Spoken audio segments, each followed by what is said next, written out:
യുവവാണി.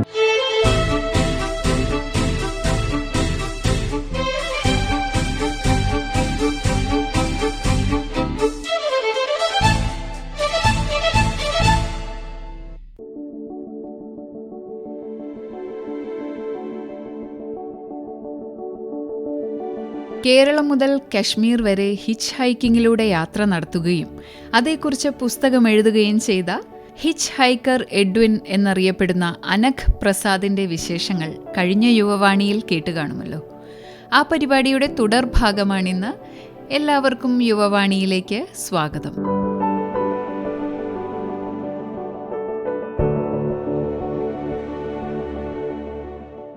അങ്ങനെ പല മേഖലകളിലാണ് ഇഷ്ടമല്ലേ? പരന്ന് കിടക്കുകയാണ്. അതെ, അത് പക്ഷെ എനിക്ക് ഇപ്പൊ എന്റെ അച്ഛന് ഇടയ്ക്കത് പ്രശ്നമായിട്ട് പറയാന്ന് ചെല്ലി എന്റെ അതുപോലെ ഇപ്പൊ ചിലപ്പോ പറയല്ലോ, നമ്മൾ ഒരു ഏരിയയിലേക്ക് ശ്രദ്ധ കൊടുത്താൽ അവര് നമ്മൾ അവിടെ ഇപ്പൊ ട്രാവലർ ആണെങ്കിൽ സന്തോഷിച്ചു ഒരു ഏരിയയിലേക്ക് ശ്രദ്ധ കൊടുക്കുമ്പോൾ നമ്മളവിടെ ഗ്രോ ചെയ്യുമല്ലോ. നീ ഇങ്ങനെ എന്റെ ഫ്രണ്ട്സ് നേരത്തെ പറഞ്ഞിട്ടുണ്ട്, നീ എന്റെ ഒരു ഫ്രണ്ട് പറഞ്ഞിട്ടുണ്ട് അതുപോലെ നീ അത് ഇപ്പൊ നമ്മൾ പരിചയമില്ലാത്ത പുറത്തുനിന്ന് ഒരാൾ കാണുമ്പോൾ ഭയങ്കര ഇയാൾക്ക് ഇവിടെ നിന്ന് സമയം കിട്ടണേ, പല ഇത്രയും കാര്യങ്ങൾ ഡൈവേഴ്സ് ആയിട്ടുള്ള കാര്യം ചെയ്യുന്ന പറയണേ. അപ്പൊ എന്റെ അടുത്ത് പക്ഷെ ഒരു ഫ്രണ്ട് അപ്പൊ നീ ഇങ്ങനെ എല്ലാത്തിലും കൂടി ശ്രദ്ധിച്ചാ എനിക്ക് ഏതെങ്കിലും ഒരു ഏരിയ നോക്കാം അങ്ങനെ പറഞ്ഞിട്ടുണ്ടായിരുന്നു. ഞാൻ നോക്കുമ്പോ ഈ കഴിഞ്ഞ ദിവസം ഞാനൊരു എന്റെ ഒരു വായനയിൽ അറിയണേ അത് വളരെ നല്ലൊരു കാര്യമെന്ന് ഞാൻ ഇപ്പൊ കേൾക്കണേ. കാരണം ഇപ്പൊ അല്ലെങ്കിൽ ഇത്രയും പെട്ടെന്ന് മാറ്റാൻ വേണ്ടി ഒരു ലോകത്താണല്ലോ എല്ലാ. അപ്പൊ നോക്കുമ്പോ നമുക്ക് പല ഏരിയയിലും, അതായത് ഇപ്പൊ ഒരടവ് മാത്രമല്ലെങ്കിൽ അയാള് മാറ്റം വരുമ്പോ അത് ഔട്ട്ഡേറ്റഡ് ആയി പോവല്ലോ. ശരി. മറ്റേ ഒരു മേഖലയിൽ ഏറ്റവും സൂപ്പറായിട്ട് നിൽക്കുന്നതിനേക്കാൾ നല്ലത് പല മേഖലയിൽ കുറച്ച് അറിവെങ്കിലും ഉണ്ടെങ്കിൽ ഇപ്പോഴത്തെ കാലത്ത് പിടിച്ചു നിൽക്കാൻ എളുപ്പമായിരിക്കും അല്ലേ? പിന്നെ ഞാനും മനസ്സിലാക്കിയത് അല്ല, അത് വേറെ കാര്യം വെച്ചാൽ എനിക്ക് പേഴ്സണലി വ്യക്തിപരമായിട്ട് ഞാൻ എന്റെ മനസ്സും എന്റെ ബോഡിയൊക്കെ ഇങ്ങനെ വർക്ക് ചെയ്യണത്. അത് നോക്കുമ്പോൾ നമ്മൾ ഇപ്പൊ കുറച്ച് ഇപ്പൊ ഓരോ കാര്യങ്ങൾ ശ്രദ്ധിക്കുമ്പോൾ മറ്റേ ഏരിയ പിന്നെ റീചാർജ് ഇങ്ങനെ മാറി മാറി ചെയ്യുമ്പോഴേ അപ്പൊ ഞാൻ ഇങ്ങനെ വർക്ക് ചെയ്യണമെന്ന് മനസ്സിലായി. അപ്പൊ ഓരോ ആളുകളുടെ ഇപ്പൊ ചിലർക്ക് അവർ ഓരോ വേറെ രീതിയിലാണെങ്കിൽ അങ്ങനെയാണല്ലോ. അപ്പൊ അത് വളരെ പ്രമുഖരായിട്ടുള്ള പോലെ ഇപ്പൊ ഇങ്ങനെയുള്ള ആൾക്കാരാണെങ്കിൽ അവർ പല ഫീൽഡും പയറ്റി, അതായത് ഈ വളരെ സക്സസ്ഫുൾ ആയിട്ടുള്ള ആൾക്കാരാണെങ്കിൽ ഇതുപോലെ പല പരിപാടികൾ എല്ലാം ചെയ്തിട്ടാണ് അവര് ഭയങ്കര ഒരു ഇതിൽ സക്സസ് ആകുമ്പോഴാണ് അവര് നമ്മൾ അറിയണത്. അതായത് ഓൾറെഡി അവർക്കൊക്കെ ഒരു ഹിസ്റ്ററി പല പല മേഖലകളിൽ ഉണ്ടാവും അല്ലേ? അതെ. ഇപ്പൊ ഈ സന്തോഷ് ജോർജ് സാർ തന്നെ പലതവണ പറഞ്ഞിട്ടുണ്ട്, പുള്ളി ഇതുപോലെ സിനിമ ക്യാമറ അല്ലെങ്കിൽ പല പല കാര്യങ്ങൾ ചെയ്യാത്ത പണിയില്ല, ഞാൻ ചെയ്തിട്ടാണ് ഈ ട്രാവലും വെച്ച് ഇപ്പൊ അറിയണേന്നുള്ളത്. പുള്ളി പക്ഷെ ഒരു സിനിമ ഡയറക്ടറാണ്, ഇങ്ങനെ അങ്ങനെ പലതും ചെയ്തിട്ടുണ്ട്. മ്യൂസിക് അങ്ങനെ ഓരോ ഇതിനെ പറ്റിയൊക്കെയുള്ള നോളജ് ഇതൊക്കെ ഉണ്ട് ഭയങ്കര. ഫോട്ടോഗ്രാഫീനെ ഇതിനെ പറ്റി അങ്ങനെ പല കാര്യങ്ങളും. പക്ഷെ നമുക്കറിയുന്ന സന്തോഷ് ജോർജ് കുളങ്ങര മാത്രമല്ല. അതെ അതെ. ഇപ്പൊ ഒരു കാര്യം ചോദിക്കട്ടെ, എന്തുമാത്രമാണ് ഇപ്പം മെന്റൽ ഹെൽത്ത് എന്ന് പറയുന്നത് ഇപ്പൊ ഭയങ്കരമായിട്ട് ചർച്ചകളിൽ വരുന്ന ഒരു സംഭവമാണ് ഇപ്പത്തെ ഒരു ലൈഫ് സ്റ്റൈൽ കൊണ്ടും ഒക്കെ. യാത്രകൾ എന്തുമാത്രമാണ് നമ്മളൊരു മെന്റൽ ഹെൽത്തിന് സഹായിക്കുന്നത്? അത് എനിക്ക് യാത്രകൾ എങ്ങനെ മെന്റൽ ഹെൽത്തിന് സഹായിക്കുന്നു വെച്ചാൽ, ഡിപ്രഷനിലുള്ള ഒരാളാണെങ്കിൽ ഇപ്പൊ മറ്റേ ഭൂതകാലം സിനിമയിൽ പറയല്ലോ, രേവതിയുടെ അടുത്ത് അവര് ഡിപ്രസ്ഡ് ആയിട്ടുള്ള ഒരു സ്ത്രീയാണ്. അപ്പൊ ഐസ്ക്രീം കഴിച്ചൊന്ന് പുറത്തു പോയി ചില്ലി എന്ന് പറയും. അവരപ്പോ ഐസ്ക്രീം എന്ന് പറഞ്ഞാൽ ഭയങ്കര എന്ന് വെച്ചാൽ അവർക്ക് മനസ്സ് ചത്തിങ്ങനെ ഇരുന്നിട്ട് ഐസ്ക്രീം വെച്ച് ഫോട്ടോ വെച്ച് കടപ്പുറത്തിരിക്കുന്ന കാണിക്കുന്നുണ്ട്. അപ്പൊ അതിനവര് മെഡിക്കേഷൻ എടുക്കണം, അല്ലെങ്കിൽ അതിന് തെറാപ്പിസ്റ്റിനെ കാണാൻ ഇങ്ങനെ ചെയ്യണം. അപ്പൊ യാത്ര ചെയ്ത് അതിങ്ങനെ എനിക്ക് അവർക്ക് യാത്ര ചെയ്യാൻ തോന്നൂല. അതാണ്. അതുകൊണ്ട് നമ്മൾ ഒരിക്കലും യാത്ര ചെയ്താൽ നിങ്ങൾക്ക് ഹാപ്പി ആവാം എന്ന് പറയാൻ പറ്റൂല അല്ലേ? അതെ അതെ. അതാ.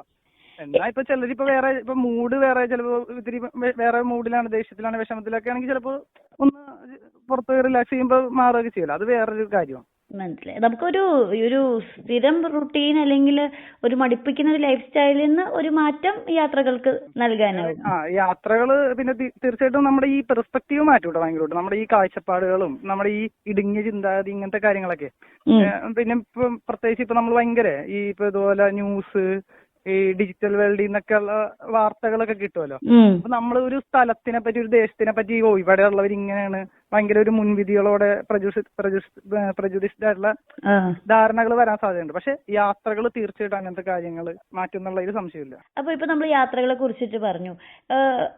ഇതുവരെ നടത്തിയ യാത്രകളില് ഏറ്റവും പോസിറ്റീവായിട്ട് അല്ലെങ്കിൽ ഒരു മോസ്റ്റ് മെമ്മറബിൾ ആയിട്ടുള്ള ഒരു നല്ല ഓർമ്മയും, അതുപോലെ തന്നെ തീർച്ചയായിട്ടും ഹിച്ച് ഹൈക്കിംഗ് പോലത്തെ അല്ലെങ്കിൽ പോയടത്ത് ക്യാമ്പ് കെട്ടി താമസിക്കുന്ന രീതിയിലുള്ള യാത്രയായതുകൊണ്ട് മോശം അനുഭവങ്ങളും ഉണ്ടാവും. അപ്പൊ നമുക്ക് ഒരു നല്ല അനുഭവവും ഒരു മോശം അനുഭവവും ഒന്ന് ഷെയർ ചെയ്യാവോ? അതായത് മനസ്സിനിങ്ങനെ ഞെട്ടിച്ച ഒരു അനുഭവം, പിന്നെ ഭയങ്കര ഹാപ്പി ആയിട്ട് ഇപ്പോഴും ആലോചിക്കുമ്പോൾ ഭയങ്കര ഹാപ്പി ആക്കിയിട്ടുള്ള ഒരു അനുഭവം? നല്ല അനുഭവം എന്ന് പറഞ്ഞാല് ഒത്തിരി കാര്യങ്ങളുണ്ട്.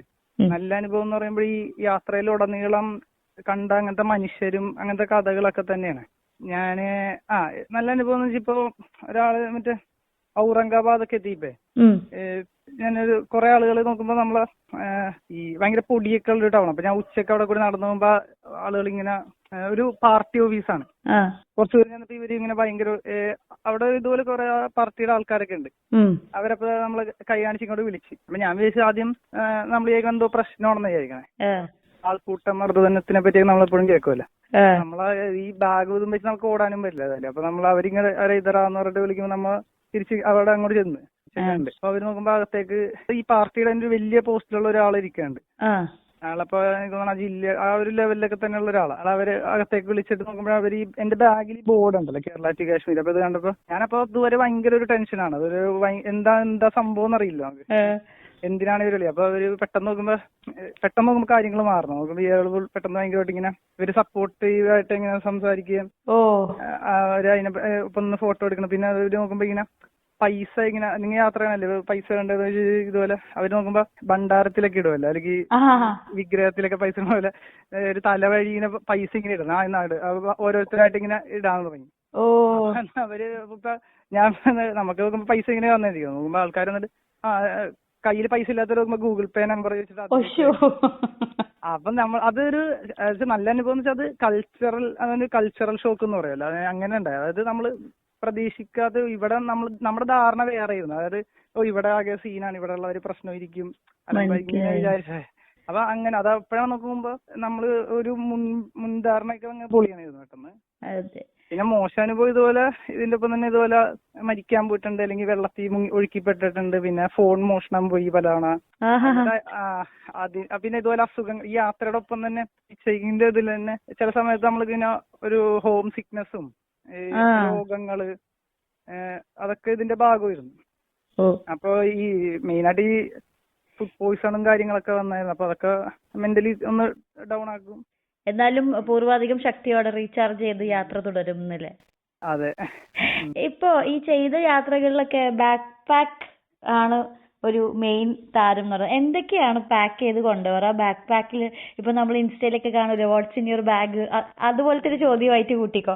എന്തൊക്കെയാണ് ഒരു ഹിച്ച് ഹൈക്കിങ്ങിന് പോയ സമയത്ത് ഉണ്ടായിരുന്നത് കയ്യില്? ആദ്യം എന്റെ കയ്യില് ശരിക്കും നമുക്ക് മറ്റേ ഭാണ്ഡം ചുമന്നേണ്ടുള്ള യാത്ര വേണ്ടത്. പിന്നെ അത് നമുക്കൊരു തിരിച്ചറിവായിരുന്നു. യാത്ര ചെയ്യുമ്പോൾ ശരിക്കും നമുക്ക് ആവശ്യമുള്ള സാധനം മതി. പിന്നെ നമ്മളും ഇതുപോലെ എല്ലാവരും യാത്ര പോകുമ്പോൾ നമ്മളും നമ്മുടെ ഒരു കോൺസെപ്റ്റ് എന്ന് പറഞ്ഞ ഇതുപോലെ ആവശ്യമുള്ളതും ഇല്ലാത്തതുള്ള ഭാണ്ഡവും ചുമന്നേണ്ട യാത്ര ഭയങ്കര ദുസ്സഹമാക്കിയിട്ടുള്ളൊരു ട്രാവലാണ് നമ്മൾ പൊതുവെ ചെയ്യാറുള്ളത്. അതെ, 2 ദിവസത്തേക്ക് 5 ദിവസത്തെ ഡ്രസ് എടുക്കും. അതെ. അപ്പൊ ഞാൻ ഇതുപോലെ എന്ന് വെച്ചാൽ ഞാൻ എന്റെ ബാഗിന് നല്ല വെയിറ്റ് ഉണ്ട്. അപ്പൊ ഞാൻ നോക്കുമ്പോ എന്തൊക്കെയാന്ന് വെച്ചാൽ ഞാനിതുപോലെ ഇപ്പൊ ഇടയ്ക്ക് പോകണ ഡാൻസ് റീൽസ് അല്ലെങ്കിൽ അങ്ങനെയൊക്കെ ഡാൻസിന്റെ ഒരു സ്ഥലത്ത് വരുമ്പോൾ അങ്ങനെ ഷൂട്ടൊക്കെ ചെയ്യുമല്ലോ, അതിനുവേണ്ടി വലിയൊരു സ്പീക്കറൊക്കെ ഉണ്ടായി. അതായത് ഡ്രസ്സുകൾക്ക് പുറമെ ഡ്രസ്സ്, പിന്നെ ഒരു വെള്ളത്തിന്റെ കുപ്പി, അല്ലെങ്കിൽ ഇങ്ങനെ ടെന്റ് കയ്യില്. ടെന്റിന് എനിക്ക് തോന്നുന്ന ഒരു 2.5-3.5 കിലോ അടുത്തുണ്ടാവും. വലിയ വെയിലെങ്കിലും പിടിക്കുമ്പോ ഇതുണ്ടല്ലോ. പിന്നെ ഡ്രസ്സുകൾ, സാധനങ്ങള് എല്ലാം കൂടി ചേർന്ന് നോക്കുമ്പോ ഈ സ്പീക്കർ ഇതൊക്കെ ഇട്ട് നല്ല വെയിറ്റ് ആയിരുന്നു. അപ്പൊ ഞാൻ ബാംഗ്ലൂരൊക്കെ എത്തിയപ്പോ എന്റെ ഒരു കസിന്റെ വീടൊക്കെ ഉണ്ട്. അവിടെ എത്തിയപ്പോ കുറച്ച് സാധനങ്ങള് അതിൽ നിന്ന് മാറ്റി, എന്നിട്ട് അത് നാട്ടിലേക്ക് കൊറിയറായിട്ട് തിരിച്ചയച്ചു കൊടുത്തു. എന്നിട്ട് ഡൽഹി എത്തിയപ്പോഴാണ് പിന്നെ അതായത് ഞാൻ അതിന്റെ ഇടയ്ക്ക് വെച്ച് ഒരാളെ കണ്ട്. അയാൾ ഇതുപോലെ അയാൾ നോക്കുമ്പോ കിഴക്കുന്ന് പടിഞ്ഞാറോട്ട് ഇങ്ങനെ ഒരു ട്രാവൽ ചെയ്യണ ഒരാള്. അയാള് നോക്കുമ്പോ അയാൾ ഇതുപോലെ ഒരു പദയാത്രയൊക്കെ പോലെ ഇങ്ങനെ പോണു. പുള്ളിയുടെ ഞാൻ നോക്കുമ്പോ 2 ജോഡി ഉടുപ്പൊക്കെ ഉണ്ട്. അയാൾ പക്ഷെ ഇതുപോലെ അലക്കിയിട്ട് പിന്നെ ഇതുപോലെ മാറ്റി ഇടും. അതായത് ഒട്ടും ബാഗിലൊന്നും ഒട്ടും ഇതില്ല, വെയിറ്റും ഇല്ല, ഒന്നുമില്ല. വളരെ ഫ്രീ ആയിട്ട് യാത്രയാണ്. അപ്പൊ ഞാൻ നോക്കുമ്പോ അവിടെ വിന്റർ ക്ലോത്ത്സ് മേടിച്ചെന്നാലും മറ്റേ ഒരു 5 ജോഡി ഇത്ര ജോഡിയൊക്കെ ഉണ്ട്. ഞാൻ അതുപോലെ എല്ലാം കുറെയൊക്കെ അവിടുന്ന് പിന്നെയും കൊറിയർ അയച്ച് അങ്ങനെ പിന്നെ വെയിറ്റ് ഭയങ്കരമായിട്ട് കുറച്ചിട്ട് അങ്ങനെ യാത്ര ചെയ്ത്. അപ്പോഴതൊരു മനസ്സിലായി. അപ്പൊ എന്റെ ബാഗിൽ നോക്കുമ്പോ പിന്നെ ആവശ്യമുള്ള സാധനങ്ങൾ മാത്രമല്ല, ഡ്രസ്സുകള്, ഒരു വെള്ളം, ഇങ്ങനത്തെ ഫോണിന്റെ ചാർജർ സാധനങ്ങൾ, ഇത് മാത്രമൊക്കെ ഉണ്ടായല്ലോ. ഇങ്ങനത്തെ സാധനം ഇത് മാത്രം.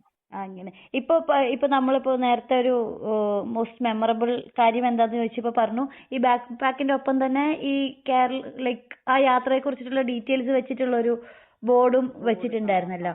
അതുണ്ട്. അത് അത് കണ്ടിട്ട് ഒരുപാട് പേര് വന്ന് സംസാരിക്കുകയൊക്കെ ചെയ്തിട്ടുണ്ടോ? അതെ അതെ. അത് ഒട്ടും ഇങ്ങനെ വെയിറ്റ് ഇല്ലാത്തൊരു പ്ലാസ്റ്റിക്കിന്റെ ഒരു ഇതുപോലെ ഒരു frame, Kerala to hitch hiking from Kerala to കാശ്മീറുമായിട്ട് ഒരു ഇന്ത്യയുടെ ഫ്ലാഗ് ഒക്കെ ഉള്ള ഒരു ബോർഡ്. അങ്ങനെ വെയിറ്റ് ഒന്നും ഇല്ലാത്തൊരു ഇതില് ഒരു പ്രിന്റ് ഔട്ട് എടുക്കുമല്ലോ ഇതില്, ഫോം ബോർഡ് പോലത്തെ. ബോർഡിൽ ഇങ്ങനെ പ്രിന്റ് ഔട്ട് എടുത്താ അത് ആദ്യം അത് ഉണ്ടായില്ല. ഈ ഫ്ലാഗ് ഓഫ് ചെയ്തപ്പോ ഒരു വലിയ ബോർഡ് ഉണ്ടായില്ല, അത് പിന്നെ എടുത്തില്ല. അത് മറ്റേ ഒരു ചാർട്ടിൽ വലിയ ഇതിൽ ഉണ്ടായതാ. പിന്നെ ട്രാവൽ ചെയ്തപ്പോ ഉണ്ടായില്ല. ഞാൻ ഊട്ടിയിൽ വെച്ച് എനിക്ക് ഒരു ലിഫ്റ്റ് തന്ന ഒരാളാണത് ഇങ്ങനെ ലിഫ്റ്റ് ഒക്കെ പെട്ടെന്ന് കിട്ടാൻ ഇത് എടുത്തു ചെയ്യണമെന്നല്ല എന്ന് പറഞ്ഞിട്ട് ഐഡിയ പറഞ്ഞപ്പോ പുള്ളി തന്നെ അവിടെ ഊട്ടി ടൗണിൽ നിന്ന് അതിങ്ങനെ പ്രിന്റ് ഔട്ട് ചെയ്ത് ഇന്ത്യയുടെ ഫ്ലാഗ് അങ്ങനെ വെച്ചത് പ്രിന്റ് ഔട്ട് എടുത്ത് പുള്ളി തന്നെയായിരുന്നു. എന്നിട്ടാണ് അത് ബാഗിൽ അറ്റാച്ച് ചെയ്തപ്പോ നോക്കുമ്പോ അത് ഉപകാരമായി. അപ്പോൾ അങ്ങനെയാണ് ഇപ്പൊ പല സ്ഥലത്തും ഇപ്പൊ തന്നെയൊക്കെ ആയപ്പോ ഇപ്പൊ ലോങ് ഡിസ്റ്റൻസ് വണ്ടികൾ, ലോറികളൊക്കെ അങ്ങനെ പെട്ടെന്ന് ഈ ബോർഡ് കണ്ട് അങ്ങനെ നിർത്തിയായിരുന്നു. ഈ യാത്രയിൽ പരിചയപ്പെട്ട പിന്നെ ആരെങ്കിലും ആയിട്ട് കോണ്ടാക്ട് ഉണ്ടായിരുന്നോ? ഇപ്പൊ ഉണ്ടോ? അങ്ങനെ ഒത്തിരി ആളുകളായിട്ട് ഇപ്പോഴും കോണ്ടാക്ട് ഉണ്ട്. കുറെ പേര് പിന്നെ ഇതുപോലെ കുറെ പേരായിട്ട് കോണ്ടാക്ട് ഉണ്ട്. കുറെ പേരായിട്ട് നമ്മൾ ആ ഒരു ഇപ്പോഴും ടച്ച് ഇല്ലാത്തവരുണ്ട്. അങ്ങനെ കോണ്ടാക്ട് ഇങ്ങനെ മുറിഞ്ഞു പോലെ ചിലപ്പോ കുറെ ആളും അങ്ങനെ. മനസ്സിലായി. എന്തായാലും നല്ല ആ യാത്രയിലെ നല്ല ഓർമ്മകളിൽ ഒരുപാട് ആളുകളുണ്ട് അല്ലേ? അതെ അതെ. ഇപ്പൊ നമ്മള് തുടക്കത്തിൽ ഒന്ന് സൂചിപ്പിച്ചു പോയി, എന്നാലും ഒന്നും കൂടെ ഒരു ചോദ്യമായിട്ട് ചോദിക്കുകയാണ്. ഇപ്പൊ കേരളം എന്ന് പറയുന്നത് യാത്രകൾ ചെയ്യാൻ ആഗ്രഹിക്കുന്ന ആൾക്ക് എന്തുമാത്രം എക്സ്പ്ലോർ ചെയ്യാൻ പറ്റിയിട്ടുള്ള ഒരു സ്ഥലമാണ്. അതല്ലെങ്കിൽ പെർട്ടിക്കുലർലി ഒരു മലയാളി എന്ന നിലയ്ക്ക് ഇന്ന സ്ഥലങ്ങൾ കണ്ടിരിക്കണം എന്ന് താങ്കൾക്ക് പറയാനുണ്ടോ? ഈ കേരളത്തില് വയനാട്, എടക്കൽ കേവ്സ് ഒക്കെ ഇല്ലേ? എടക്കൽ കേവ്സ് അങ്ങനത്തെ ഒരു സ്ഥലം തോന്നി. എന്നുവെച്ചാൽ എടക്കൽ കേവ്സ്. പിന്നെ അതായത് ഇവിടെ മെയിൻ ആയിട്ടേ നേരത്തെ ഞാനെപ്പോഴും പുള്ളിയുടെ റെഫറൻസ് പിന്നെ ഞാൻ പറയണ്ടേ, അല്ല അത് കുഴപ്പമില്ല, അത് ഈ സന്തോഷ് ജോർജുള്ള തന്നെ പറയണ്ടെന്ന് വെച്ചാൽ എനിക്ക് ത്രൂ ഔട്ട് നേരത്തെ പറഞ്ഞില്ല നല്ല ഓർമ്മ എന്നുള്ളത് ഇന്ത്യ മൊത്തം ഇങ്ങനെ യാത്ര ചെയ്തപ്പോ കുറെ പേര് ചോദിച്ചല്ലോ ഈ സ്ഥലങ്ങൾ, ഇപ്പൊ അനുഭവങ്ങളൊക്കെ ആണെങ്കിലും കാശ്മീര്, ഗുൽമാർഗ് ഒക്കെ എത്തിയപ്പോഴും ഓരോ സ്ഥലങ്ങൾ, ഇപ്പൊ എല്ലോറ കേവ്സ് ഒക്കെ എത്തിയപ്പോഴേ അതായത് പിരമിഡിനേക്കാളും അതുപോലത്തെ ഒരു അത്ഭുതമാണ് അത്. ഒത്തിരി 31 ഗുഹകൾ, പല ബുദ്ധമതം, ജൈനിസം, ഹിന്ദുയിസം, പല സംസ്കാരങ്ങളിലൂടെ കടന്നുപോയ ഒരു സ്ഥലവും കൂടിയാണ് അവിടെയൊക്കെ. അപ്പൊ ഓരോ വിഭാഗങ്ങളുടെ നിർമ്മിതികളൊക്കെ ഉണ്ടായി. അപ്പൊ അത് അതിന്റെ കൈലാസ് ടെമ്പിൾ എന്നൊക്കെ പറയുമ്പോഴേ അത് ഒരു വലിയ മലയാണ്. മല തന്നെ മേളിൽ നിന്ന് കുത്തിയ സ്ഥലങ്ങൾ ഇതൊക്കെ ഉണ്ടായി. ആ സ്ഥലം അങ്ങനത്തെ അജന്ത കേവ്സ് ഇതൊക്കെ നമ്മൾ അത്ഭുതപ്പെടുത്തുമ്പോഴും കേരളത്തിലേക്ക് വരുമ്പോൾ ഞാൻ അപ്പോഴാണ് പിന്നെ ആലോചിച്ചത്, അതായത് നമ്മൾ ജീവിച്ചിരുന്ന സ്ഥലം, അത് നമ്മളിവിടെ താമസിക്കുമ്പോൾ നമ്മുടെ ചുറ്റുപാടുള്ള കാര്യങ്ങൾ ഇതിനൊക്കെ നമ്മൾ വിമർശിക്കുമായിരുന്നല്ലോ.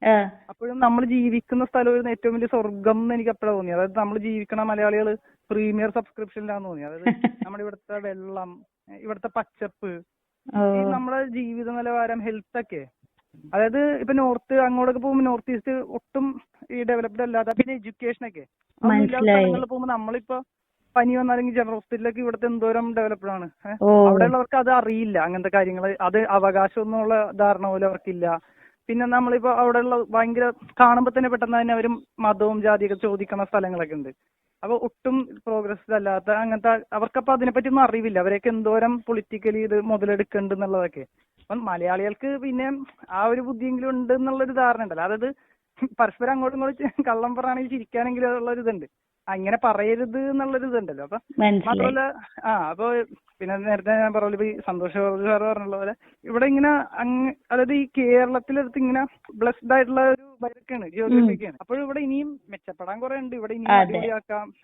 എന്നാ ഇപ്പൊ ആലപ്പുഴ അല്ലെങ്കിൽ ഇങ്ങനെ ഓരോ സ്ഥലങ്ങളൊക്കെ ഉണ്ട്. ഇപ്പൊ മൂന്നാറ്, വയനാട്, ഇങ്ങനെയുള്ള ഓരോ സ്ഥലങ്ങള്, അതൊക്കെ നമ്മുടെ ഒരു അനുഗ്രഹം എന്നുള്ളതാണ്. എന്താണെങ്കിലും ഒരു ലൈഫ് ടൈമിൽ കണ്ടിരിക്കേണ്ട, അതല്ലെങ്കിൽ ഇനി എവിടെയെങ്കിലും പോയില്ലെങ്കിലും നമ്മൾ അഭിമാനിക്കേണ്ട ഒരു ഇത് തന്നെയാണ് കേരളം അല്ലേ?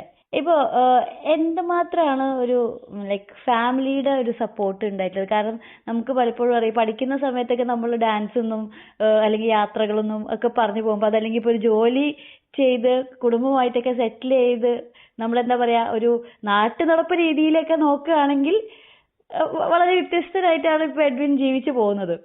ഇതിനെ ഫാമിലി എങ്ങനെയാണ് സപ്പോർട്ട് ചെയ്യുന്നത്? ഫാമിലി ശരിക്കും പറഞ്ഞാൽ ഇതുപോലെ ഞാൻ എന്റെ കസിൻസിന്റെ കാര്യം ഞാൻ എപ്പോഴും കേൾക്കാറുണ്ട്. ഇതുപോലെ കസിൻസ് ഒക്കെ ഇവരെ അവരുടെ വീട്ടുകാരൊക്കെ അവരെ ഇങ്ങനെ വേണം, മറ്റേ സ്ഫടികത്തിലെ പോലെ എന്നെ ഇതുപോലെ ഡോക്ടർ ഇങ്ങനെ ആവണം എന്നുള്ളതിൽ, അല്ലെങ്കിൽ ഇതുപോലെ ചെയ്യുന്ന പറഞ്ഞിട്ട് ഇങ്ങനെ വളർത്തുമല്ലോ. അപ്പൊ ഞാൻ നോക്കുമ്പോ ഈ എന്റെ അടുത്ത് പക്ഷെ അങ്ങനെ അമ്മക്കും അങ്ങനെ ഇവർക്കും അങ്ങനെ ഒരു ഇതുണ്ടായില്ല. അതായത് ഇതൊരു ധാരണ ഇങ്ങനെ ആക്കണം, അങ്ങനെ ഫോഴ്സ്ഡ് ആയിട്ടൊന്നും ചെയ്യൂലായിരുന്നു. സാധാരണ എല്ലാ വീട്ടിലെ പോലത്തെ കാര്യങ്ങളും ഉണ്ട്. എന്റെ ഭാഗത്തും അങ്ങനത്തെ കാര്യങ്ങളൊക്കെ ഉണ്ടായി. 6th പഠിക്കുമ്പോഴേ, 6ാം ക്ലാസ് പഠിക്കുമ്പോഴേ വീട്ടിലെല്ലാവർക്കും ചിക്കൻ ബോക്സ് വന്നു. അപ്പൊ അമ്മക്ക് അതിനെ ഇങ്ങനെ ഞരമ്പിനെ ബാധിക്കേണ്ട ഒരു കണ്ടീഷൻ വന്നു. അമ്മ അതുകൊണ്ട് കുറെ വർഷമായിട്ട് ഇങ്ങനെ പാരലൈസ്ഡ് ആയിട്ടൊക്കെ നിൽക്കണേ. പക്ഷെ ആൾക്കാരെ കേൾക്കണ പോലെ സെന്റ് ഒന്നുമില്ല. ഞങ്ങൾ എല്ലാരും ഭയങ്കര ചില്ലാണ്. പക്ഷെ വൈബാണ്. അപ്പൊ അമ്മക്കപ്പൊ ഇതുപോലെ സഫാരി ചാനൽ കാണുമ്പോ അമ്മക്ക് ഇങ്ങനെ ഇത് എവിടെയെങ്കിലും പോയി യാത്ര ഇങ്ങനെ ഇവിടെ ഇരുന്നാൽ ശല്യം എന്നുള്ള പോലെ അങ്ങനെ തമാശയായിട്ടാണെങ്കിലും ഇതുപോലെ പോയിട്ടൊക്കെ വാന്നുള്ള ആറ്റിറ്റ്യൂഡായിരുന്നു. അപ്പൊ അച്ഛനാണെങ്കിൽ എല്ലാരും യാത്ര ഇങ്ങനെ ഇതുപോലെ സപ്പോർട്ടീവ് ആയിരുന്നു. ഒരിക്കലും എഡ്വിന്റെ സ്വപ്നങ്ങൾക്ക് അവർ തടസ്സം നിന്നിട്ടില്ല. അതെ. പിന്നെ അത് ഈ കാര്യവും അതെ, ഞാനിപ്പോ ഇതുപോലെ നമ്മുടെ കസിൻസും അല്ലെങ്കിൽ ഫ്രണ്ട്സ് ഒക്കെ ചോദിക്കുമ്പോഴും അവരിങ്ങനെ ചോദിക്കും. അത് നമ്മുടെ ഒരു സൊസൈറ്റിയിൽ നോർമൽ കാര്യം ഇങ്ങനെ വെച്ചാൽ അവർ ചോദിക്കുമല്ലോ. ഞാനത് എനിക്കപ്പോ ഞങ്ങക്ക് മനസ്സിലാവാറില്ല. അത് എന്തിനാണ്, അത് അവന്റെ കാര്യത്തിൽ ഞാൻ എന്തിനാ ഇടപെടണേ എന്നുള്ളൊരു ആറ്റിറ്റ്യൂഡാ.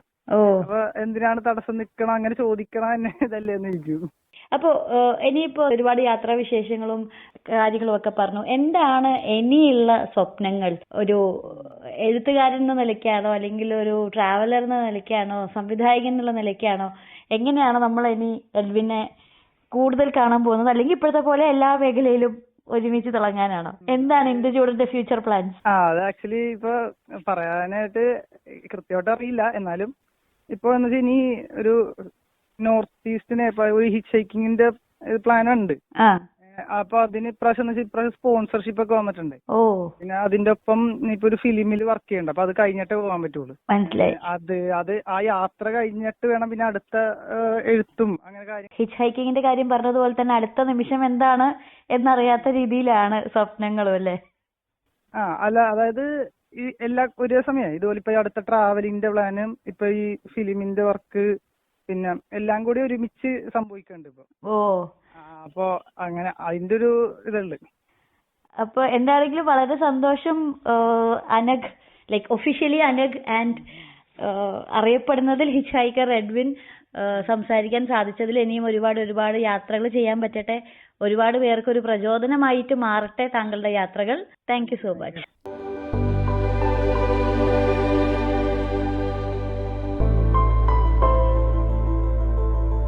നിങ്ങളിതുവരെ കേട്ടത് കേരളം മുതൽ കാശ്മീർ വരെ ഹിച്ച് ഹൈക്കിംഗ് യാത്ര നടത്തുകയും അതിനെക്കുറിച്ച് ഒരു പുസ്തകം രചിക്കുകയും ചെയ്ത ഹിച്ച് ഹൈക്കർ എഡ്വിൻ എന്നറിയപ്പെടുന്ന അനഘ് പ്രസാദുമായുള്ള അഭിമുഖമാണ്. ഒപ്പമുണ്ടായിരുന്നത് ഫെറിൻ. കൊച്ചി ആകാശവാണിയുടെ യുവവാണി പരിപാടിയിൽ വിവിധ പരിപാടികൾ അവതരിപ്പിക്കാൻ നിങ്ങൾക്ക് താല്പര്യമുണ്ടോ? 18-നും 35-നും ഇടയിൽ പ്രായമുള്ളവർക്കാണ് അവസരം. യൂത്ത് ക്ലബ്ബുകൾക്കും പങ്കെടുക്കാം. ഇതിനായി നിങ്ങളുടെ വിവരങ്ങൾ ഉൾപ്പെടുത്തി 94 47 56 22 12 എന്ന നമ്പറിലേക്ക് വാട്സപ്പ് സന്ദേശം അയക്കാം. സന്ദേശങ്ങൾ യുവവാണി എന്ന തലക്കെട്ടോടെ വേണം അയക്കാൻ. നമ്പർ ഒരിക്കൽ കൂടി പറയാം: 94 47 56 22 12 94475 62212. യുവവാണി എന്ന തലക്കെട്ട് കൊടുക്കാൻ മറക്കരുത്.